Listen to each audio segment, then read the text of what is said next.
You know how sometimes life just sneaks up on you with the kind of drama you think only happens in some over-the-top TV show?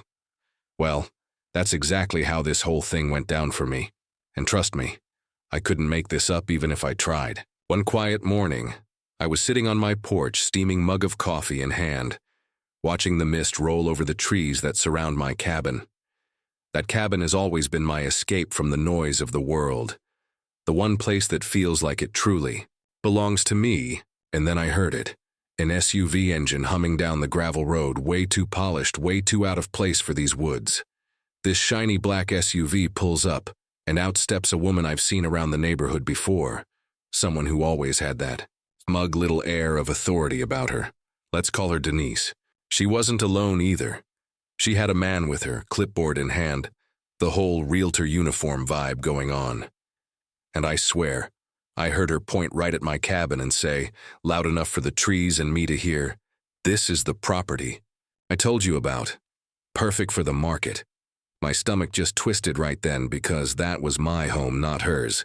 And the last time I checked, I hadn't listed it for sale. Now the guy with her, let's call him Todd, he looked confused. He squinted at my porch, saw me sitting there and asked, "So, the owner's inside?" And Denise, oh, she smirked and said, "Don't worry, he won't be a problem. I run this neighborhood." That's when the first wave of anger hit. Me like, "What do you even mean you run this neighborhood? I built my life here before your HOA even set foot in this county." But instead of snapping, I just watched them stroll toward my gate like they already owned the place. My dog started, barking, tail stiff, ready to jump into the fray, but I calmed him down. Then Denise pulls out her phone and waves it at me like some magic wand. "You need to unlock this gate," she shouts. "We have a showing scheduled." Now at that point my heart was pounding, but I didn't raise my voice.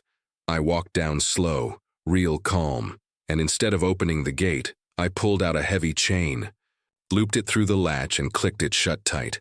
And then came my favorite part. I grabbed this wooden sign I had painted the night before. Yeah, I had a feeling she might try something after hearing whispers from the neighbors, and I hammered it right onto the fence. It read, "Private property not for sale." Denise's face turned beet red. She slammed her hands against the metal bars and yelled, "You can't do this. I've already told people this place is available. You're going to regret this." Todd, the poor guy, started backing up, his voice barely above a whisper. "Ma'am, are you sure this is even your listing? Because this doesn't look right." And Denise, without missing a beat, glared at me and snapped, "I'm part of the HOA. If I say this cabin is for sale, it's for sale." That's when I leaned in, real close to the gate, and said low so only she could hear, "Then you're about to find out how wrong you are." And I lifted my phone, the camera already rolling. I wanted every second of this circus on tape. I held up the deed to my cabin, too, laminated and sealed in a plastic sleeve. 15 years of ownership, no mortgage, no HOA ties, just me and the... Todd's jaw dropped. He turned to her and said, "You told me you had full authorization, you even signed papers." She stammered, her confidence cracking. "Well, I meant to say it will be. He doesn't even belong here. This land is under HOA control." That's when I laughed. Not the fun kind of laugh, but the kind that comes from disbelief. "This place was built long before your HOA ever existed," I said. "Your papers don't mean a damn thing here." Todd looked like he'd seen a ghost. He muttered something about getting fired, then made a beeline for his car. And just when I thought that might be the end of it, Denise doubled down. She yanked out her phone and shouted, "You'll see. I'll have the police here in minutes." Now, I stayed calm, because what she didn't know was I still had an old army buddy on the local force. And sure enough, 15 minutes later, 2 patrol cars rolled up the gravel road, lights bouncing off the trees. Denise straightened her shoulders, waving at them like some queen summoning her guards. "Officers, over here. This man is trespassing on HOA property and refusing to leave. I want him arrested immediately." The cops looked at me, then at my porch behind me, and one of them raised his brow. "Trespassing? He's standing on the porch of that house." Denise pushed harder, her voice desperate now. Yes, but he's lying about ownership. I already listed this with my realtor. She shoved fake papers into their hands like that would seal the deal. I didn't move.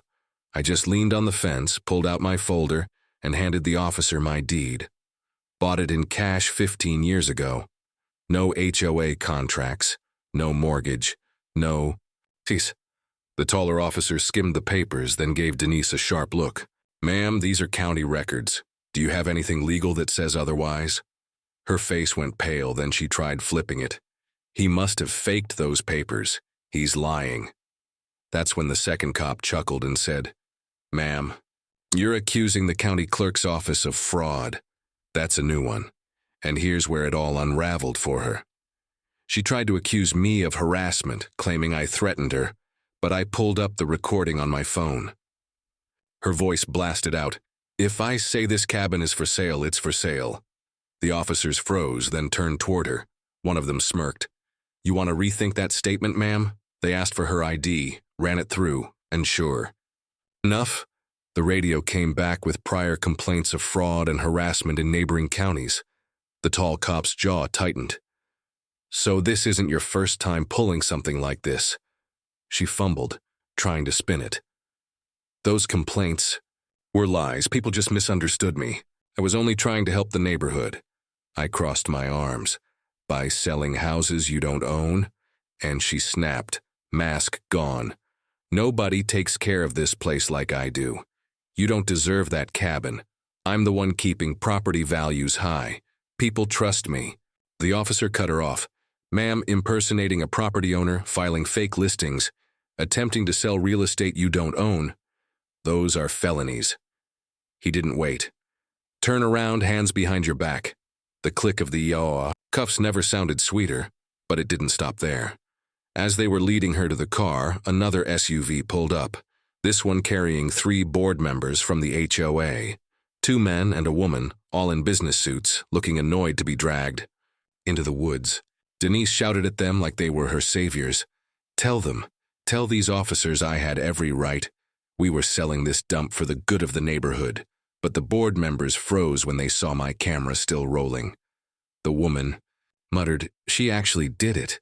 One of the men rubbed his forehead, whispering, We told her not to go this far. The officer's ears perked up. So you did know about this scheme. Their eyes darted away, guilt written all over their faces. I stepped forward, holding up my phone so the red recording light glowed in their direction. Don't bother. Denying it. You're all on tape now. The HOA rep tried to sound tough, saying, You can't release that footage. It'll ruin our reputation. And I just smiled. That's the point, Denise screamed from the back of the patrol car. You cowards, you said you'd back me up. You said we'd split the money. And just like that, she confessed in front of the cops, the board, and my recording phone. The officers shut the car door, and for the first time all day, the woods went quiet again. But as I watched those taillights disappear down the gravel road, I knew this wasn't the end. HOA politics never die that easy, and something told me this little war was just beginning. So here's the thing. What would you have done in my shoes? Do you think the HOA was just as guilty as Denise? Or was she the only one who deserved to go down for this? Drop your thoughts in the comments, because I want to hear if you think justice was really served, or if this is just the tip of the iceberg when it comes to power-hungry HOA boards. And hey, if you've ever had a run-in with a shady neighbor or a pushy HOA, share your story. Trust me, you're not alone.